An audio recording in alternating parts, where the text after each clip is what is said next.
Hello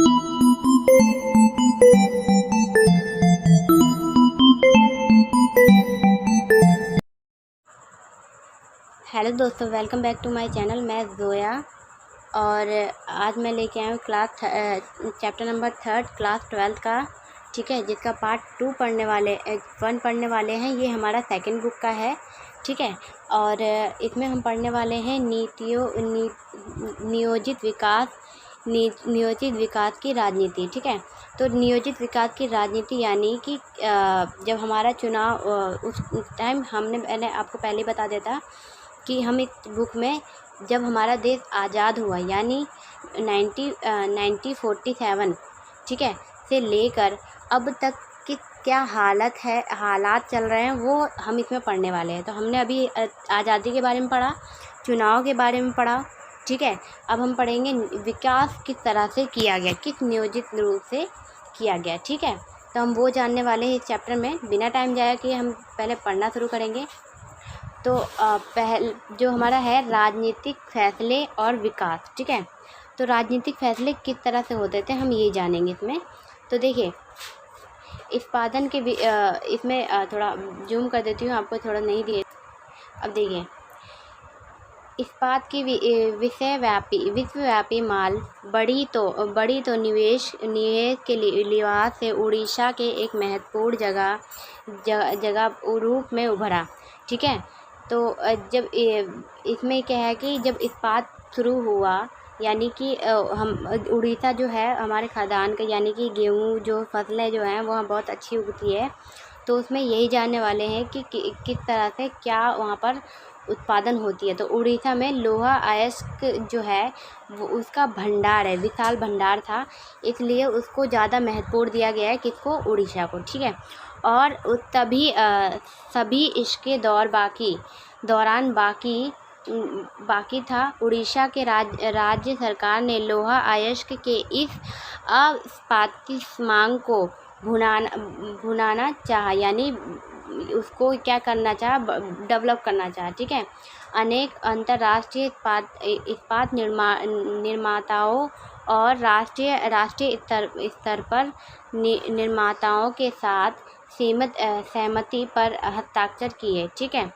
सरकार सोच रही थी कि इस राज्य की जरूरी रूप से निवेश भी हो जाए और रोजगार का अवसर भी बड़ी संख्या में सामने आए।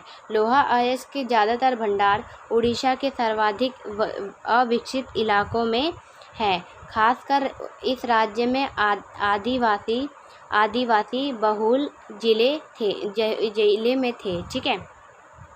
तो देखिए, इसमें क्या बताया गया मैं आपको बता देती हूँ पहले कि देखिए, इसमें बोला गया है कि जो हमारा जब विकास हो रहा था तो विकास की नीति क्या थी, किस तरह से हम विकास कर सकते हैं, हम इसमें ये जानेंगे, ठीक है। तो पहला जो हमारी विकास की बात आती है तो पहला जो है महत्वपूर्ण राज्य आती है तो वो उड़ीसा आती है। क्यों? क्योंकि वहाँ पर लोहा अयस्क का भंडार था, ठीक है। और वो भंडार इतना था कि वहाँ पर सबसे ज़्यादा बहुत ज़्यादा रूप में उड़ीसा में ही सबसे ज़्यादा लोहा अयस्क मिलता था, ठीक है। तो इसमें ये बताया गया है। और दूसरा ये है कि देखिए, इसमें सरकार क्या चाहती थी, सरकार चाहती थी कि जो है इसकी जो भंडार है उसमें कोई कमी भी ना हो और जो रोज़गार है ना, रोज़गार वो भी बढ़ जाए, ठीक है। तो वो अपना दिमाग लगा रही थी सरकार की कैसे किया जाए कि रोज़गार भी बढ़ जाए और जो हमारा जो भंडार है वो भी कम ना हो। लेकिन इसमें दिक्कत ये थी कि उड़ीसा के एक ही जगह पे जो लोहा अयस्क नहीं थी, वो मतलब कि बहुत से जगह पे, खासकर जहाँ पर विकासशील होते थे, बहुत जिले होते थे, वहाँ पर मिलता था लोहा अयस्क, ठीक है। तो उन्हें क्या पहले तो पूरी तरह से उसको छानबीन करा गया पूरी उड़ीसा राज्य को कि किस तरह से वहाँ पर क्या क्या चीज़ें मिलती है, ठीक है। और इसमें ये भी जान लीजिए, पर्यावरणविदों के इस बात का भय है कि खनन और उद्योग प्रौद्योगिकी की प्रदूषण होती है, ठीक है। अब इसमें ये भी था कि सरकार चाहती थी कि जो लोगों का है रोज़गार भी बढ़े, ठीक है, हमारे खाद्यान्न में कमी भी ना हो, और ये जो खनन हो रहा है उससे जो लोग कहते थे जो प्रदूषण है वो प्रदूषण भी ना हो, ठीक है, यानी लोग जो है उनको किसी तरह का हानि ना पहुँचे, ठीक है, ये बात थी। तो इसमें यही बात हम आपको बताना चाहते थे कि इसमें और कुछ ज़्यादा ख़ास नहीं है, हम इसमें विकास के बारे में ही पढ़ने वाले हैं। तो ये आप ज़्यादा वो मतलब ये, हाँ, ये मेन है हमारा, इसको याद रखिएगा कि अब ये पोस्को प्लॉट है, इसको याद रखिएगा कि पोस्को प्लॉट क्या है। 1 नंबर के क्वेश्चन में आता है, आपको खुद रीड करना है, ठीक है। अगर नहीं समझ में आएगा तो कमेंट कर देना, मैं आपको बता दूँगी, नहीं तो फिर आपको खुद जानना है, क्योंकि ये बहुत इजी है और 1 नंबर के क्वेश्चन में अक्सर पूछा जाता है, ये कभी कभी 2 नंबर के क्वेश्चन में भी देखा गया है, ठीक है। इतना समझ में आ गया। तो आपको मैं इस वीडियो में ज़्यादा नहीं पढ़ाने वाली हूँ, ठीक है। तो मैं पहले बताना चाहूँगी, अगर आप मेरे चैनल पर नए आए हैं तो प्लीज़ मेरे चैनल को सब्सक्राइब कर लें, ठीक है, और इसे ज़्यादा से ज़्यादा शेयर करें अपने दोस्तों में, ठीक है, अपने जानने वालों में, ताकि उनकी भी हेल्प हो सके, ठीक है। और अगर वीडियो अच्छी लगे तो लाइक करें।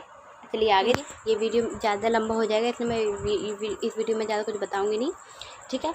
तो हम राजनीतिक टकराव क्या है इसके बारे में हम पार्ट 2 में जानेंगे, ठीक है। और अभी तक जो मैंने आपको समझाया है, अगर वो ना समझ में आया तो मुझे एक बार कमेंट कर देना, या वीडियो दोबारा देख लेना, दोबारा देखने से भी आपको अच्छी तरह से समझ आ जाएगा, ठीक है। और गुजारिश करूँगी, मेरे चैनल पर नया आया तो प्लीज़ सब्सक्राइब कर लें, ठीक है। और पढ़ाई में ध्यान लगाते रहिए तब तक के लिए, और अपने खुश रहिए, और ज़्यादा से ज़्यादा अपने ग्रुप बनाइए, जितना ग्रुप होगा आपका उतना ही आपको पढ़ने में ज़्यादा इजी होगा, ठीक है। और अगर आप सबको पढ़ाई से रिलेटेड कुछ पूछना है मुझसे तो आप मुझे कमेंट कर लें, ठीक है, या कुछ आपको रिक्वायरमेंट हो तो मुझे बता दीजिएगा एक बार, तो मैं आपको अच्छी तरह से समझा दूँगी, ठीक है। तब तक के लिए बाय।